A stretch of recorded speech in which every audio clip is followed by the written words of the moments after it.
রাধে রাধে। আজকে আবার আপনাদের কাছে আমি একটি ভিডিও নিয়ে চলে এসেছি। যাই হোক, এই ভিডিওর মাধ্যমে আপনাদের কাছে সকল কিছু আমি বলে দিই। আমি আজ কোথায় আছি? আমি আছি আজকের শ্যামনগর ব্লক রোড।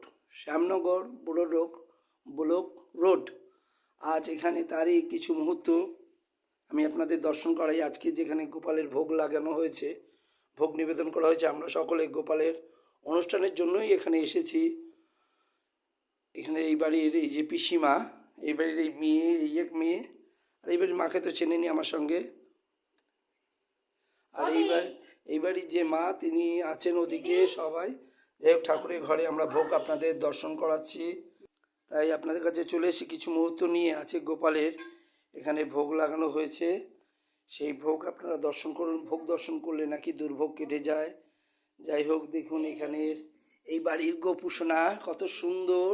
এই যে আমাদের গোপুসোনা, আর এই একজন গোপুসোনা।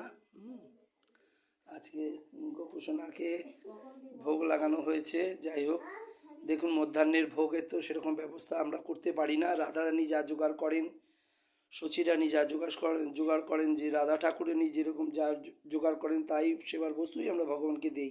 আমাদের দেওয়ার মতো নিমিত্ত ক্ষমতা বা সাহস বা আমাদের কোনো কিছুই নেই। যা কিছু আছে রাধা ঠাকুরানী ভগবানের জন্য বস্তু তৈরি করেন, সেই বস্তু ভগবানের কাছে আমরা পৌঁছিয়ে দিই। আমরা সাধারণ নিমিত্ত মাত্র। তার মধ্যাহ্নের ভোগের মধ্যে আমরা আজকে কী দিয়েছি দেখুন, আপনারা দর্শন করুন।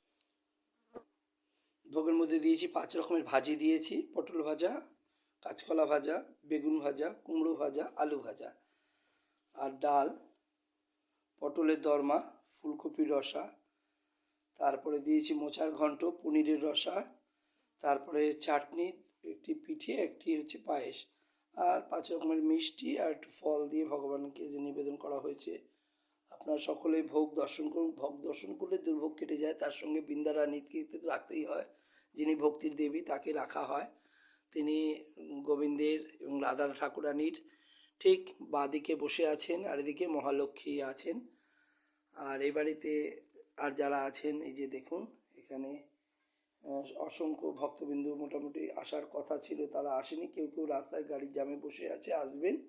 যাই হোক, আপনারা সকলে ভালো থাকুন, সুস্থ থাকুন, আমাদের সঙ্গে থাকুন। আমাদের এই লাইভ বা শেয়ার বা ভিডিও যাই কিছু বলেন, আমাদের ভিডিওগুলোকে আপনারা শেয়ার করুন, লাইভ করুন এবং কমেন্টস করে আমাদের জানাবেন। এবং আপনারা সনাতন ধর্মের দিকে লক্ষ্য রাখুন। দেখুন এই যে শিশু বাচ্চাটা, এও কি সুন্দর ভগবানের নাম করেছেন বা করবেন।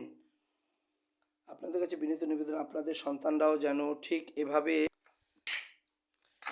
ভগবানের সমস্ত কথা বলে। দেখুন একটি বৃন্দা কত দূর, এই যে বৃন্দা দুটি দেখুন কীরকমভাবে। এখানে অসংখ্য বৃন্দা আছেন, তুলসী দেবী চতুর্দিকে। এখানে তুলসী পাতার অভাব নেই, আর নানা রকম ফুল। এই যে উপরটায় চলে যাচ্ছে, এই উপরটা হচ্ছে পাহাড়ের উপরে ওনাদের আরেকটি বাড়ি আছে, আমরা নিচের দিকে। যাই হোক, রাধে রাধে। আপনাদের কিছু মুহূর্ত দেখাই। এই বাড়ির পরিবেশ এত সুন্দর যে গাছপালা সমস্ত কিছু দিয়ে সাজিয়ে রেখেছেন ভগবান, মনে হচ্ছে খুব সুন্দর। এই যে দেখুন ওনাদের বাগিচা, ওদিকে হচ্ছে সমস্ত দিকে ওনাদের এদিকে। এই যে উপরটায় হচ্ছে ওনাদের আদি বাড়ি ছিলেন আগে। এই যে রাস্তাটা উঠে গেছে, এই যে পাহাড়ের উপর থেকে এইরকম, এর উপরে অনেক বাড়িঘর আছে। যাই হোক, সুপারি বাগিচা, নারকেল বাগিচা, আম গাছ, এগুলো প্রচুর আছে একদিকে। যে ওনাদেরও আগের বাড়িটা হচ্ছে ওই পুরনো টিনের বাড়িটা দেখা যাচ্ছে ওই উপরে, তার উপরেও বাড়ি আছে বলছেন আরও। যাই হোক, দেখুন কি সুন্দর তুলসী দেবীর এত সুন্দর বন হয়, এরা এত যত্ন করে তুলসীকে, এরা ভক্তি করে খুব ভালোভাবে। তার জন্য আপনাদের এই কিছু সবুজ উদ্ভিদ, যে কিছু রং বেরঙের ফুল বা এদের সমস্ত কিছুই আপনাকে দর্শন করাচ্ছি। দেখুন ওনাদের ওপাশেও একটা বাড়ি আছে, ওপাশে এক ছেলে থাকে, এপাশে আর একজন থাকেন। যাই হোক, আপনারা সকলে ভালো থাকুন, সুস্থ। আপনারা সকলে একটু দেখেন।